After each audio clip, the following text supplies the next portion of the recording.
اللهم صل على محمد وآل محمد۔ 14 سال ہمارا یہ امام قید میں رہا کہ جس کی آج ولادت، اور آپ کو یہ معلوم ہے نا کہ امام کی ولادت پہ ساری دنیا تشیع خوشی مناتی، لیکن اگر مصائب والا امام ہے تو اس کے بزرگ اس وقت آنسو بہاتے۔ ہم نے مولا حسین کی ولادت کے موقع پہ دیکھا، سب خوش ہیں، مدینے میں رسول رو رہے ہیں، شہزادی رو رہی۔ ہم نے زینب کی ولادت پہ دیکھا، سب خوش ہیں، پیغمبر کی آنکھوں میں آنسو ہیں۔ تو شاید ایسا آج بھی ہوا کہ سب خوش ہوں گے، چھٹا امام اپنے بیٹے کی 14 سال کی اسیری کو دیکھ کے رو رہا ہو، اور ہم بھی اس رونے میں شریک ہوتے ہیں، کیونکہ ہمیں اگر اس وقت نہیں پتا تھا تو آج پتا چل گیا کہ 14 سال قید میں گزارے۔ لفظ 14 سال خود ایک اتنی بڑی مدت۔ پیغام ضرور سن لیجیے گا، کہیں ایسا نہ ہو کہ پیغام ضائع ہو جائے۔ اور ساتھ میں جب یہ دیکھا کہ قید بھی کیسی قید، کہا جی ایسے قید خانے میں امام کو رکھا گیا جو زمین کے نیچے اتنی گہرائی میں تھا، 14 سال میں کبھی سورج کی کرن وہاں نہیں پہنچی، 14 سال میں کبھی تازہ ہوا وہاں پہ نہیں پہنچی، اور پھر قید خانہ اتنا چھوٹا تھا کہ چھت نیچے آدمی کھڑا رہنا چاہے سر سیدھا کر کے نہیں کھڑا رہ سکتا۔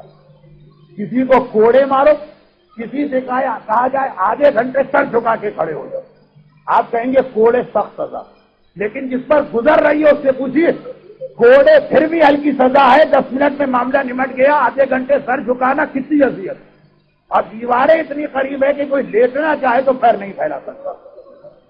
سننا آسان ہے، لیکن ایک رات اس طرح سے کھڑے رہ کے گزار دیجئے، ایک رات اس طرح پیر سکیل کے لیٹ کے گزار دیجئے، پتا چلے گا سب سے بڑی اذیت۔ اور پھر غذا بھی اتنی مختصر کہ 24 گھنٹے میں صرف ایک وقت کھانا آتا۔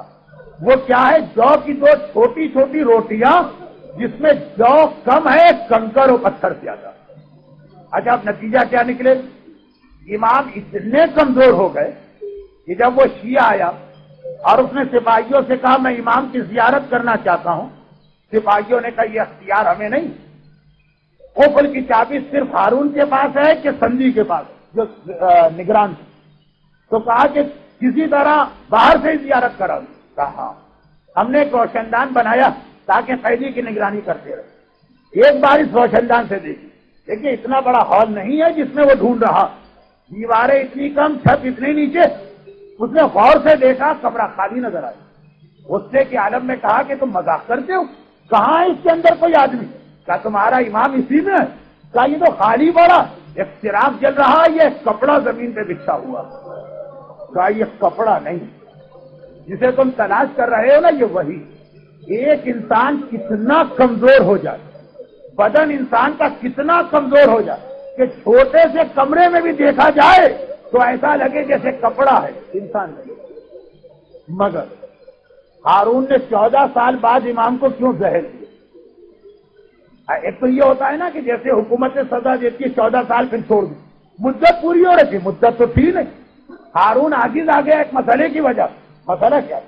وہ چھانٹ کر ظالم سے ظالم سپاہی ڈھونڈ کے لاتا جو امام پہ بہت ظلم کرتی، مگر امام کا کردار، امام کی عصمت، امام کی طہارت پتھر پگھل جائیں وہ تو پھر بھی آدمی ہوتے تھے۔ ہر ظالم 6 مہینے کے بعد امام کا کلمہ پڑھ رہا۔ ہارون عاجز آ گیا، کس سے ظالم ڈھونڈ کے لاؤ، مجبوراً زہر دے کے شہید کیا۔ تو ایسا ہی ایک ظالم پہلے انتہا سے زیادہ ظلم کیے، پھر کردار امامت کہ ایسی حالت میں امام فرما رہے الحمدللہ شکر اس پروردگار کا جس نے اپنی عبادت کے لیے گوشہ تنہائی مجھے دے دیا۔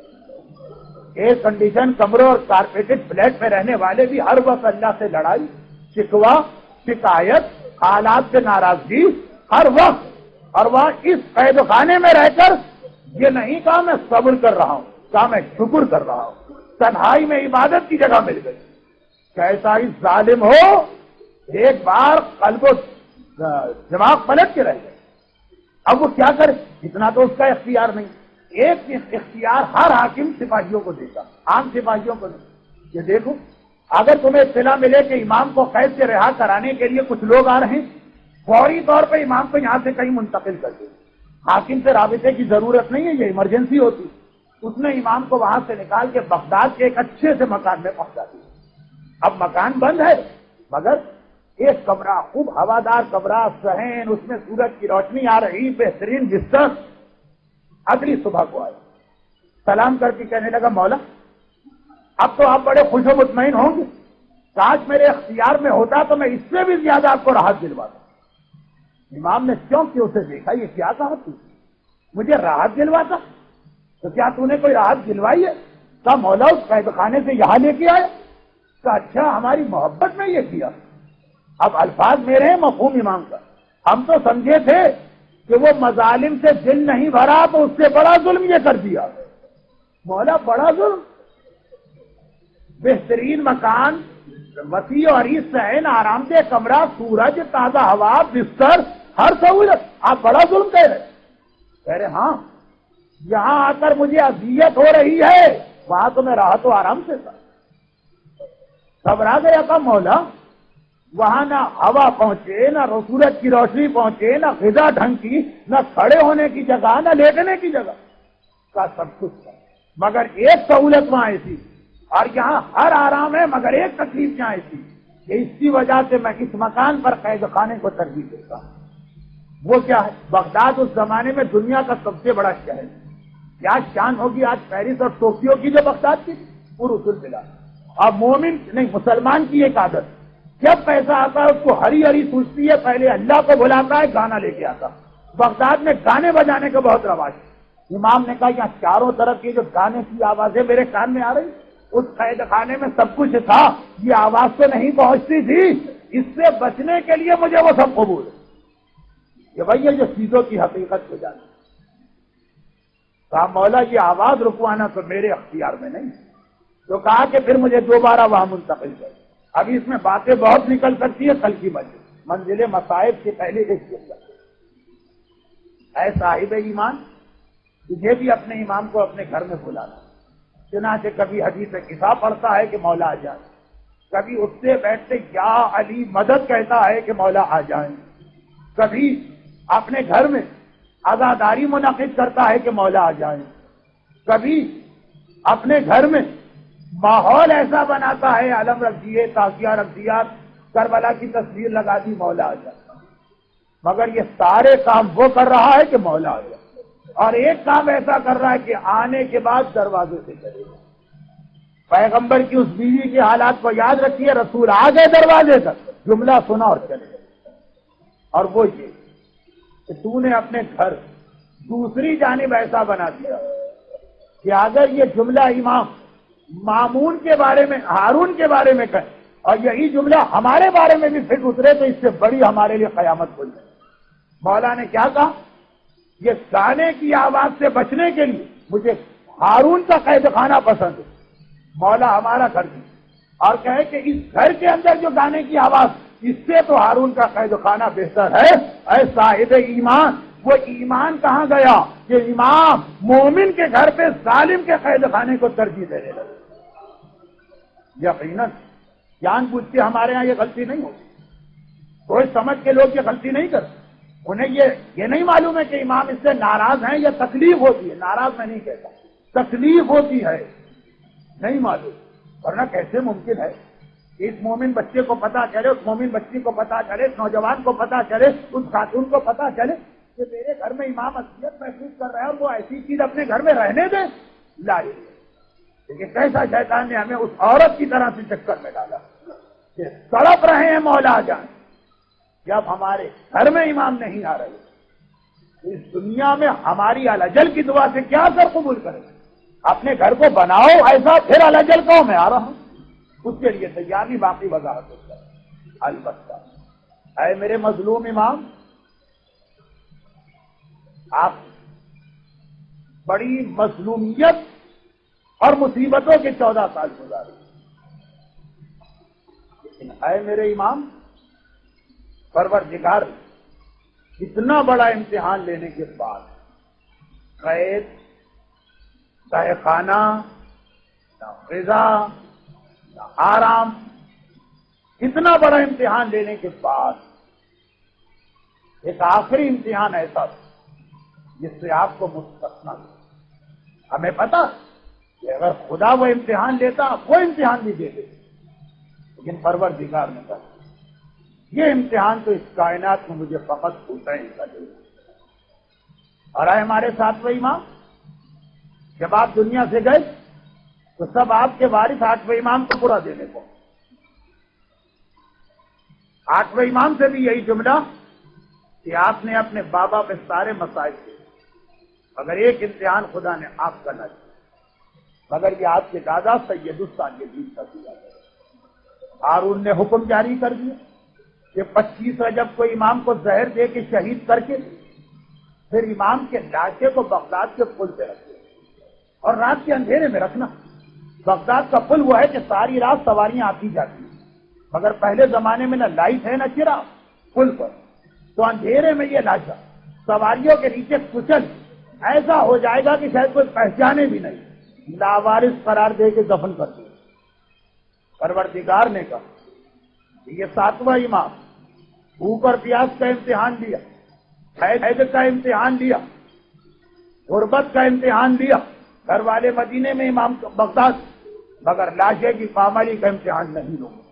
چنانچہ لاشا آدھی رات کو لا کے رکھا گیا اور پتا چلا کہ سواریاں تو چل رہی مگر چلتے چلتے ادھر کی سواری آدھے پل پہ پہنچی رک گئی، ادھر کی سواری آدھے پل پہ پہنچی رک گئی، دونوں طرف کی سواریاں رکی تو پیچھے قطار بنتی چلی گئی۔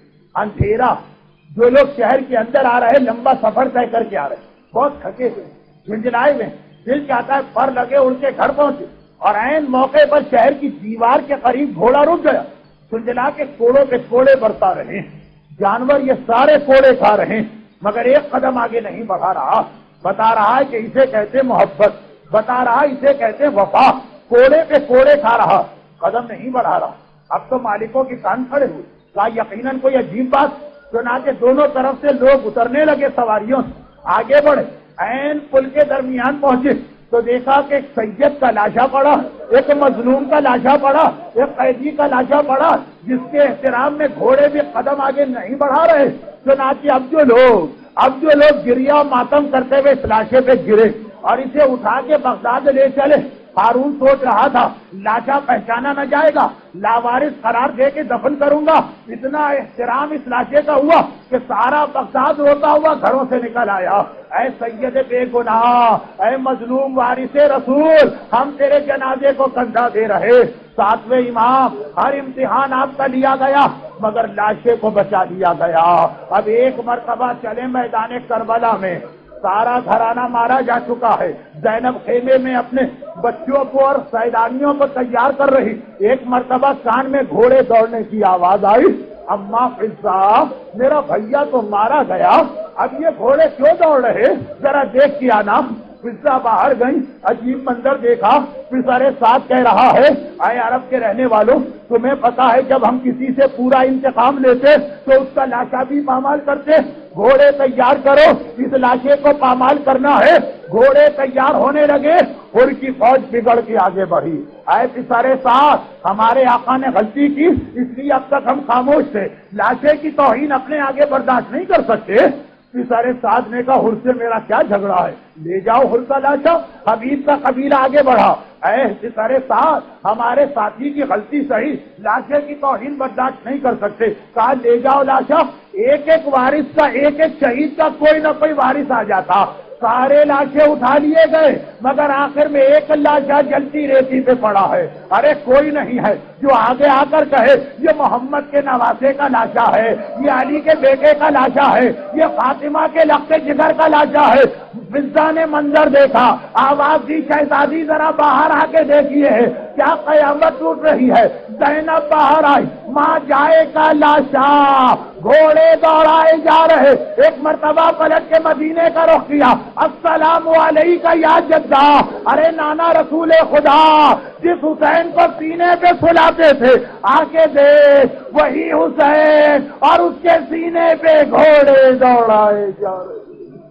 لجن اللجن اللجن اللجن یا مولا اللجن اللجن اللجن اللجن اللجن اللجن يا صاحب السماء اللجن